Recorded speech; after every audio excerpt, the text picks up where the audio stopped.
Good morning students. In last two video we discuss about the charge and method of charging, property of charge. In this video we study about the unit of charge. Now our topic is unit of charge.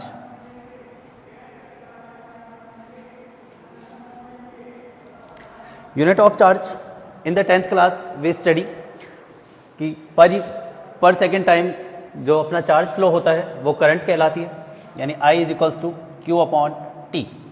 Therefore Q is equals to आएगा I into T. In SI system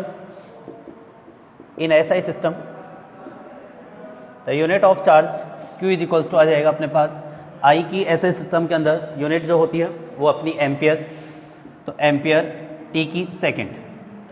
तो charge की जो SI unit होगी वो होगी ampere into second. Ampere into second can be written as coulomb. Simple shortcut we can write is C. तो in the SI system unit of charge is ampere into second which is written as coulomb, and in the shortcut we write this C. In the CGS system, the unit of charge is state coulomb. ESU full form लिखेंगे इसकी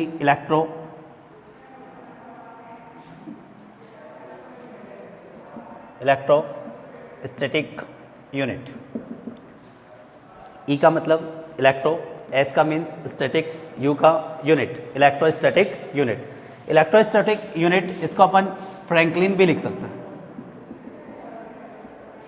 it means in the CGS system the unit of charge is ESU, means electrostatic unit, which can be written as Franklin. This is Franklin. Franklin is the smallest unit of charge.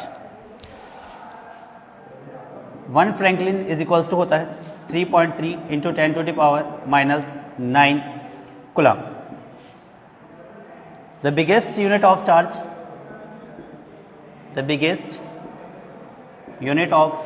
Charge is Faraday.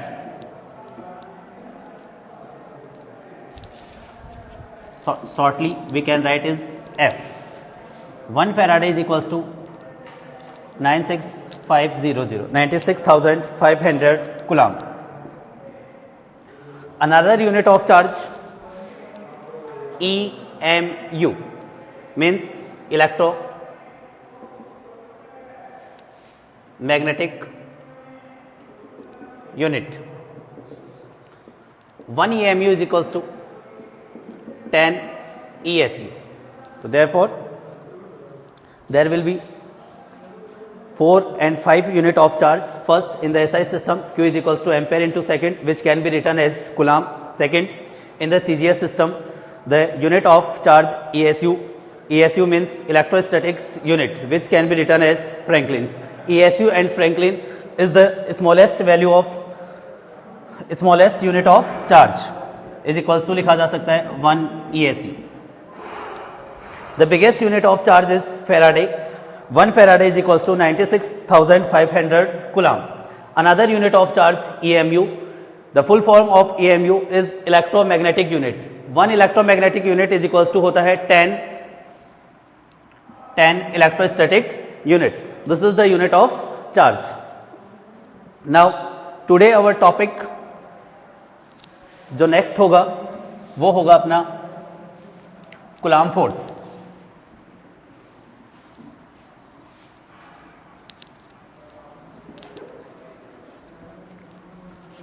Coulomb force.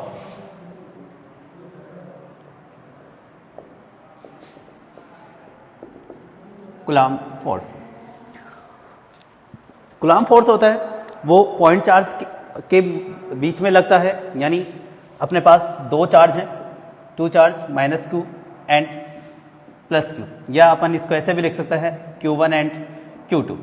It means दो charge के बीच में लगने वाला जो attraction और repulsive electric force होगा उसके लिए कूलाम ने एक लॉ दिया था जिसको अपन कूलाम्स लॉ बोलते हैं, और वो जो कूलाम्स लॉ होता है वो हमेशा पॉइंट चार्ज के बीच में लगता है। तो अपन ने 2 पॉइंट चार्ज ले लिए हैं जिनके बीच की जो डिस्टेंस है वो है अपनी r। कूलाम क्या कहता है इन दोनों के बारे में? सबसे पहले तो मैं वापस बोल रहा हूँ कि 2 पॉइंट चार्ज के बीच में ही लगता है। 2 पॉइंट चार्ज के बीच में या तो अट्रैक्शन का होगा, यदि दोनों पॉजिटिव पॉजिटिव या नेगेटिव नेगेटिव हैं तो दोनों के बीच में अट्रैक्शन इलेक्ट्रिक फोर्स लगेगा, और यदि एक पॉजिटिव और एक नेगेटिव है तो इनके बीच में क्या लगेगा, सॉरी एक पॉजिटिव और एक नेगेटिव है तो इनके बीच में लगेगा अट्रैक्शन, और एक नेगेटिव दूसरा पॉजिटिव, या अपन ऐसे बोलें कि दोनों पॉजिटिव हैं या दोनों नेगेटिव हैं। तो दोनों पॉजिटिव हैं और दोनों नेगेटिव हैं, उस कंडीशन के अंदर इनके बीच में जो कूलाम फोर्स लगेगा वो रिपल्सिव कूलाम फोर्स यानी रिपल्सिव इलेक्ट्रिक फोर्स होगा। कूलाम क्या कहता है कि इन दोनों के बीच में लगने वाला जो कूलाम फोर्स होगा, द कूलाम फोर्स, इस कूलाम फोर्स को इलेक्ट्रिक फोर्स भी बोल सकते हैं। Electric force between 2 point charge is directly proportional to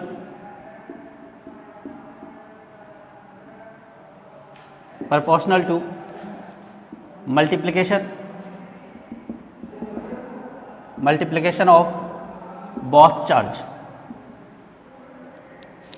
It means electric force can be written as Fe. E means electric, F means force. Fe is directly proportional to Q1, Q2. Equation number first. If the increase the magnitude of both charge, then electric force also increase. If magnitude of both charge is decreased, then electric force also decrease. Second, दोनों के बीच जो लगने वाला coulomb force होगा वो इन दोनों के बीच की जो डिस्टेंस है उसके स्क्वायर के इनवर्सली प्रोपोर्शनल होगा. It means the coulomb force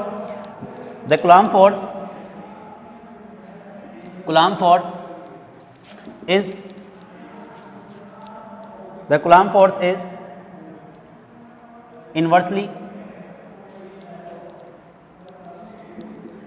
inversely proportional to square of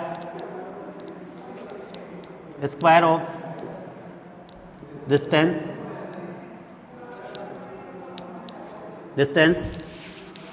between both charge.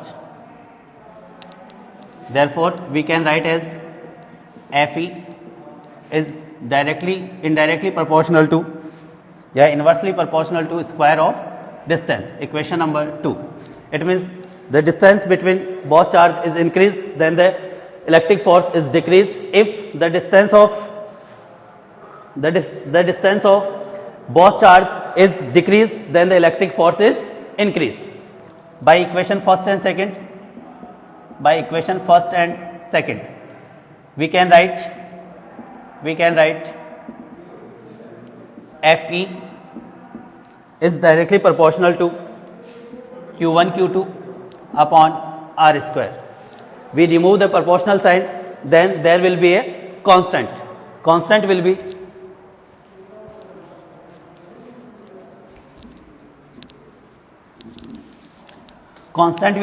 K. So Fe is equals to K Q1 Q2 upon R square and plus minus R cap. K जो है K is the Coulomb constant. Value of K है वो Coulomb constant है, और इस K की जो value होगी वो होगी 9 into 10 to the power 9. Unit की अगर इसकी बात करें तो इसकी यूनिट इधर से अपन निकाल सकते हैं. K इज इक्वल्स टू लिखा जा सकता है F into r square Q1 Q2. F की यूनिट अपन जानते हैं न्यूटन, डिस्टेंस की यूनिट होगी अपनी मीटर स्क्वायर, और चार्ज 1 and 2 इसका मतलब आ जाएगा यहाँ पर कूलाम स्क्वायर. चार्ज की जो यूनिट है अपन ने देखी थी कूलाम. तो K की जो वैल्यू होगी वो होगी 9 इंटू 10 टू द पावर 9. जो इसकी यूनिट होगी वो होगी न्यूटन मीटर स्क्वायर पर कूलाम स्क्वायर. याद रखना. इसके अलावा what is the r cap? R cap is the unit vector. R cap is the unit vector. Unit vector किस चीज को शो करता है? जो वेक्टर यूनिट वेक्टर होता है वो डायरेक्शन को शो करता है, इसका मतलब जो आर कैप होगा वो यूनिट वेक्टर है और कूलाम्ब फोर्स की डायरेक्शन को शो करेगा। तो r cap is the unit vector which is show the direction of coulomb force. And what is the direction of Coulomb force? Then you reminder it that the direction of Coulomb force will be along to the line which connected both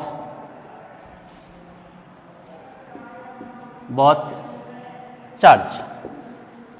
So, and another things, there is plus sign and minus sign. What is show the plus sign and what is show the minus sign? Plus sign and minus sign. Plus sign always plus plus, plus minus minus plus, plus plus क्या होगा? Repulsion होगा, minus minus attract repulsion होगा। इसका मतलब plus जो आएगा वो किसको शो करेगा? रिपल्सन को शो करेगा, और माइनस जो है वो अट्रैक्शन को शो करेगा। You know, plus plus minus minus is plus, plus minus and minus plus is minus. If Q1 and Q2 plus के होंगे तो प्लस इंटू प्लस प्लस आएगा, और प्लस प्लस के बीच में क्या पाया जाता है? रिपल्सन पाया जाता है। एंड माइनस माइनस के बीच में भी क्या पाया जाएगा? रिपल्सन पाया जाएगा, लेकिन मल्टीप्लिकेशन इन दोनों का जो होगा माइनस माइनस प्लस होता है। तो इसका मतलब प्लस किस चीज़ को शो कर रहा है? रिपल्सन को शो कर रहा है। और यदि एक चार्ज पॉजिटिव है और दूसरा चार्ज नेगेटिव है तो प्लस और माइनस इन दोनों के बीच में अट्रैक्शन पाया जाएगा, और प्लस और माइनस का जो मल्टीप्लिकेशन होगा वो माइनस होगा। It means if there are minus r cap, therefore the coulomb force between two charge वो होगा, वो कैसा होगा? रिपल्सन का होगा, सॉरी अट्रैक्शन का होगा। If there will be positive sign with r cap, then the coulomb force between two force will be repulsive. Okay, आगे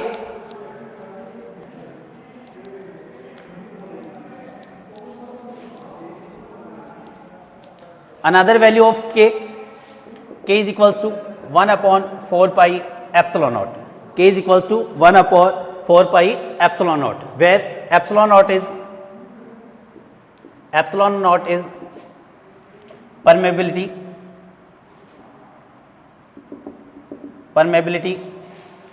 of vacuum. The value of epsilon naught is 8.85 into 10 to the power minus 12. The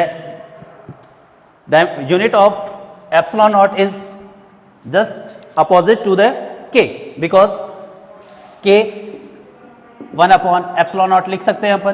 तो k की जो unit होगी 4 पाई constant राशि है, इसकी कोई unit होगी नहीं। 4 पाई कांस्टेंट है, इसकी कोई यूनिट नहीं है। तो k की जस्ट अपोजिट जो यूनिट होगी वो किसकी यूनिट होगी? एप्सिलॉन नॉट की यूनिट होगी। तो इसकी जो यूनिट होगी वो क्या आ जाएगी अपने पास? Coulomb square newton into metre square. ये बहुत वैल्यू जो है वो इंपॉर्टेंट है। कूलम्ब फोर्स की जो वैल्यू है 9 into 10 to the power 9, and epsilon naught जो कि परमेबिलिटी है वैक्यूम की, उसकी जो वैल्यू है 8.85 into 10 to the power minus 12 unit. इसकी यूनिट है न्यूटन मीटर स्क्वायर पर कूलम्ब स्क्वायर। इसकी यूनिट जस्ट के की अपोजिट होगी, और इसकी यूनिट आ जाएगी अपनी coulomb square upon newton into metre square. आगे अपन चलें तो इसकी के की अपन डायमेंशन की बात करें और एप्सिलॉन नॉट की डायमेंशन की बात करें तो डायमेंशन क्या हो जाएगी अपने पास? के इज इक्वल्स टू फॉर्मूला क्या बना है? F into r square Q1 Q2।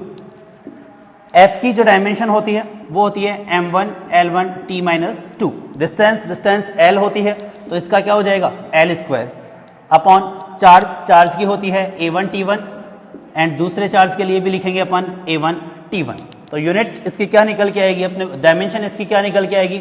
M1 as it is, L1 L2 हो जाएगा L3, T1 और T1 ऊपर जाएगा T माइनस 2, T माइनस 2 पहले से है तो ये बन जाएगा T माइनस 4, A1 यानी A2 हो जाएगा, ऊपर जाएगा तो आ जाएगा अपने पास A minus 2, which is the dimension of K।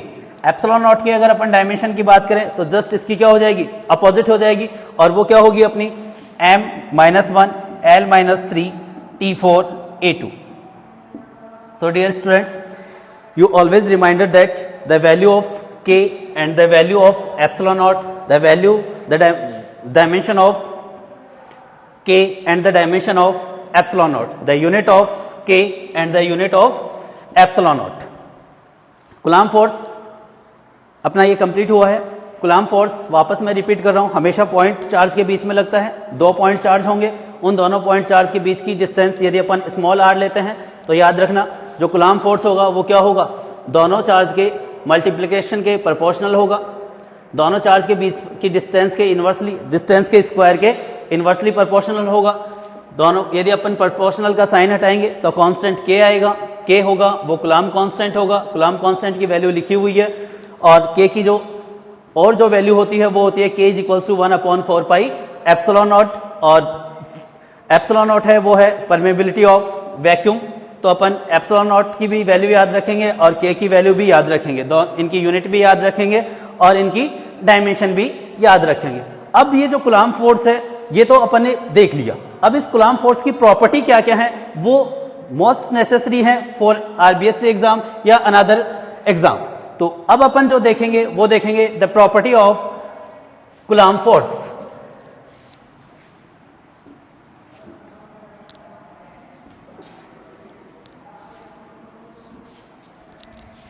Now we look properties of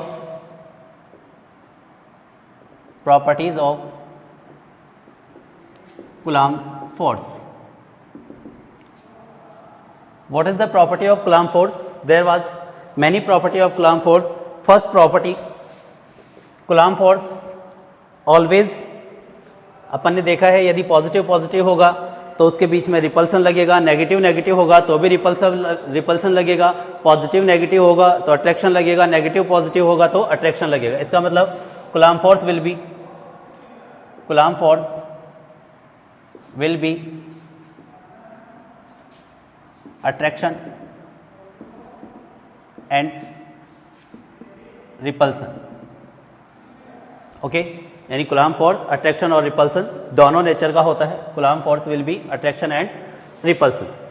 second जो प्रॉपर्टी है वो अपनी प्रॉपर्टी है कूलाम फोर्स ऑलवेज, मैं लिख रहा हूं coulomb force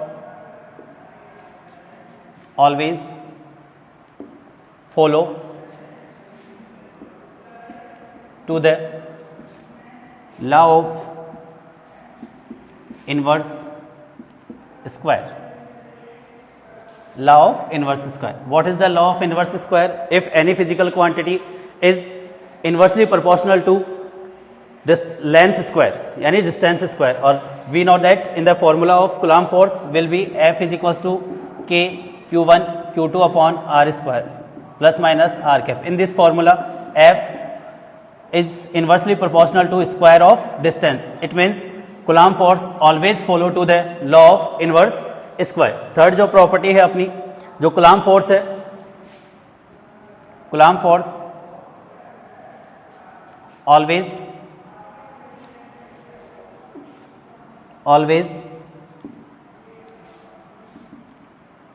follow to the newton's third law. Coulomb force हमेशा न्यूटन्स थर्ड लॉ को फॉलो करता है. न्यूटन्स थर्ड लॉ क्या होता है, F12 is equals to minus का F21. इसका मतलब ये हो गया Q1 के कारण Q2 पर कूलाम फोर्स लगेगा और Q2 के कारण Q1 पर कूलाम फोर्स लगेगा. ये दोनों जो कूलाम फोर्स होंगे ये क्या होंगे, मैग्नीट्यूड में इक्वल होंगे लेकिन डायरेक्शन में एक दूसरे के अपोजिट होंगे, क्योंकि कूलाम फोर्स की जो डायरेक्शन होती है वो along to the line which connect to the both charge. So if we calculate the charge from Q1 to Q2 charge, then the direction will be Q1 to Q2. If we calculate the Coulomb force from Q2 to Q1, then the direction will be Q2 to Q1.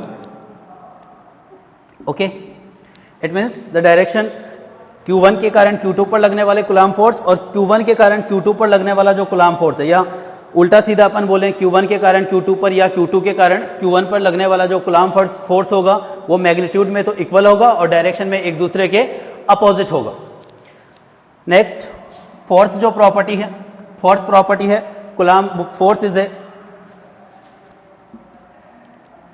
Coulomb force is the central force.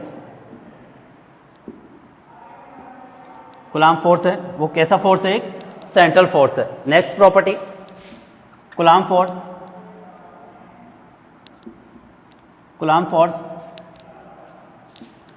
Always follow to the superposition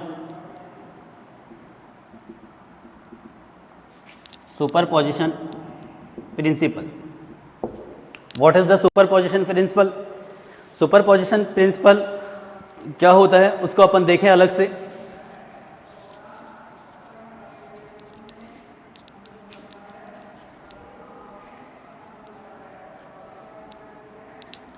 यहां लिखा हुआ है coulomb force always follow to the superposition principle. It means there was a system,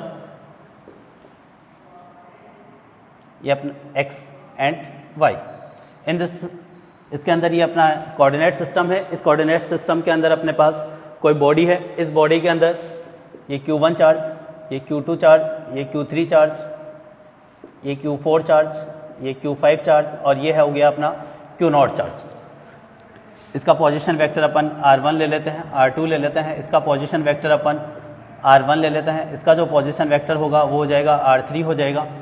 और ये जो अपना point charge है Q0 कहाँ पर रखा हुआ है, पॉइंट P पर रखा हुआ है। सिमिलरली ये एंड ये आ जाएगा R4, ये आ जाएगा R5 और इसका जो पोजीशन वेक्टर हो जाएगा वो हो जाएगा R0। सुपरपोजिशन प्रिंसिपल क्या कहता है कि इन सभी चार्ज के कारण इस पॉइंट P पर, इन सभी चार्ज के कारण इस पॉइंट P पर जो पॉइंट चार्ज Q0 रखा हुआ है उसके ऊपर जो टोटल फोर्स होगा वो सभी फोर्स के एल्जेब्रिक सम के इक्वल होगा। It means the total charge according to superposition principle,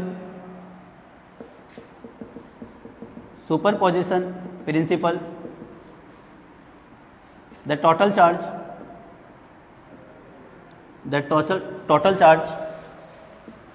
at the point P is equal to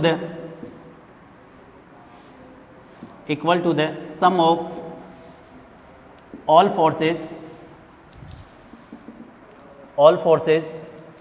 which act on point P on Q0.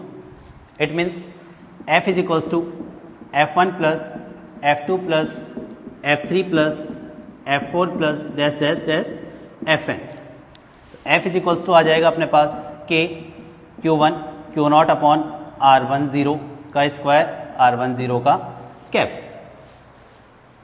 ये डिस्टेंस हो जाएगी अपनी R01, ये वाली हो जाएगी R02, R03, R04, R05 इस प्रकार से।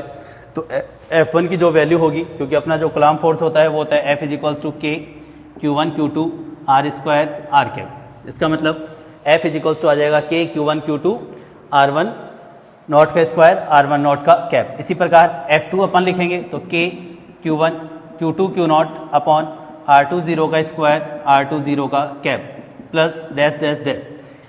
N चार्ज के कारण पॉइंट P पर लगने वाला जो कूलाम्ब फोर्स होगा वो हो जाएगा अपने पास K Qn Q0, यानी N के कारण Q0 पर लगने वाला कूलाम्ब फोर्स N0 का स्क्वायर N0 का cap.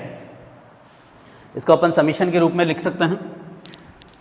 If we can write in the summation form तो F is equals to K सब में कॉमन है, Q0 भी सब में कॉमन है, तो K Q0 अपन ने कॉमन ले लिया।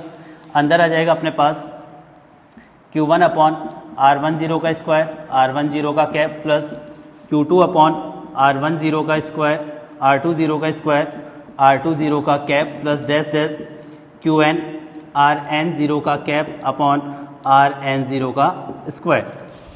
F इज इक्वल्स टू आ जाएगा अपने पास क्या की वैल्यू होती है 1/4 pi epsilon naught Q0 summation i is equals to 1 to n q i r 0 i का स्क्वायर आर 0 आई का cap.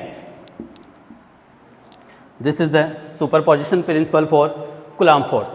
Again we repeat, according to superposition principle, the total force या net force जिसको बोल सकते हैं, the total force at the point P equal to the all force which act on the point P.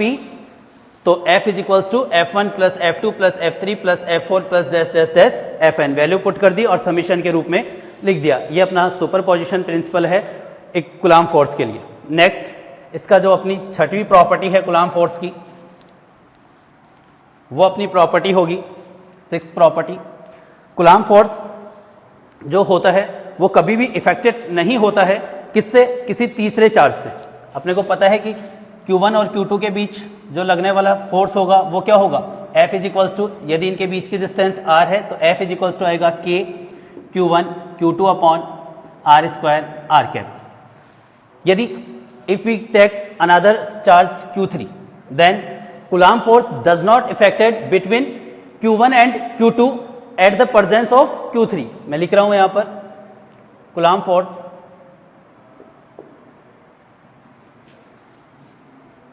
does not affected, therefore Coulomb force does not affected by the presence of another charge. Coulomb force between two charge. तो Coulomb force between two charge does not affected by the presence of another charge. ध्यान रखना, this is the important property of Coulomb force कि Coulomb force जो होता है between two charge is does not affected to the presence of another charge. Last property अगर अपन इसकी देखें तो लास्ट प्रॉपर्टी है अपनी, और भी बहुत प्रॉपर्टी है. लास्ट प्रॉपर्टी है जो Coulomb force है, Coulomb force always working as the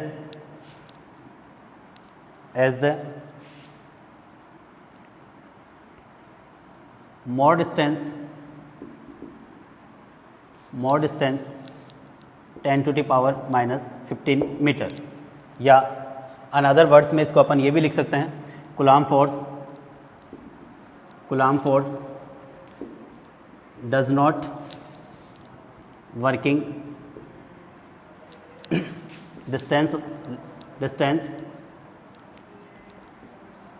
of less than 10 to the power minus 15 metre. वाई अपना प्रॉपर्टी तो ये है कि Coulomb force always working as the more distance of 10 to the power minus 15 metre.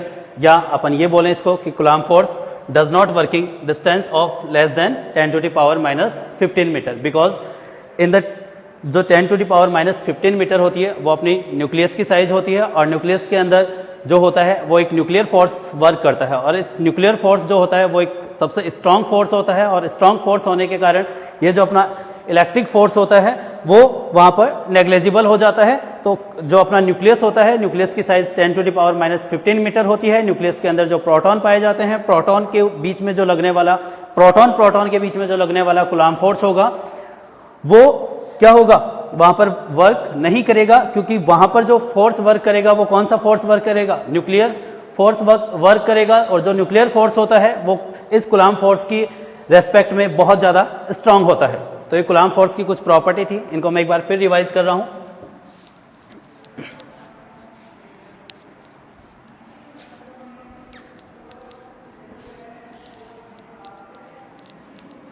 अपनी जो first property थी Coulomb force की, वो फर्स्ट प्रॉपर्टी है कि Coulomb force अट्रैक्शन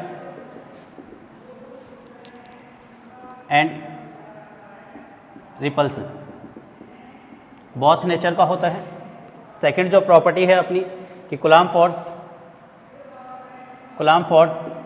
क्या होता है, इनवर्स लॉ को फॉलो करता है. Inverse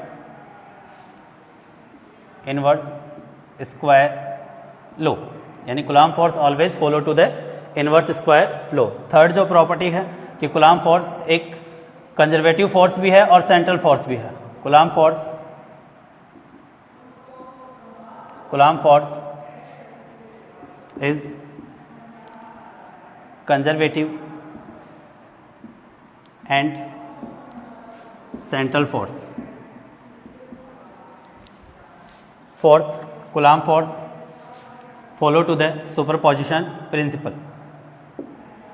Coulomb force follows to the superposition principle. Fifth जो है कि Coulomb force follows to the Newton's third law. Coulomb force follows to the Newton's third law. Next, six जो प्रॉपर्टी अपन ने देखी है कि जो कूलाम फोर्स होता है वो does not affected, coulomb force between two charge does not affected to the presence of another charge. Seventh जो अपन ने देखा है कि जो कूलाम फोर्स होता है, coulomb force does not working less than 10⁻⁻15 metre distance. तो ये 7 प्रॉपर्टी हैं जो इम्पोर्टेंट प्रॉपर्टी हैं, वो मैंने बोर्ड पर लिख दी है और इन्हीं में से अपना एक क्वेश्चन भी पूछा जाता है, इनके बेस पर न्यूमेरिकल भी है। ये कूलाम फोर्स मैं बता देता हूँ, ठीक उसी प्रकार का है जो 11th क्लास में अपन ने ग्रेविटेशनल फोर्स पढ़ा था। वहाँ पर अपन ने जो ग्रेविटेशनल फोर्स पढ़ा था वो मास के लिए था और यहाँ पर जो अपना कूलाम फोर्स है वो चार्ज के लिए है। आगे अपन इस कूलाम फोर्स की और ग्रेविटेशनल फोर्स के अपन कंपैरिजन भी करेंगे, चार्ज और मास की कंपैरिजन भी करेंगे, जिसकी चर्चा अपन नेक्स्ट वीडियो के अंदर करेंगे। Thank you.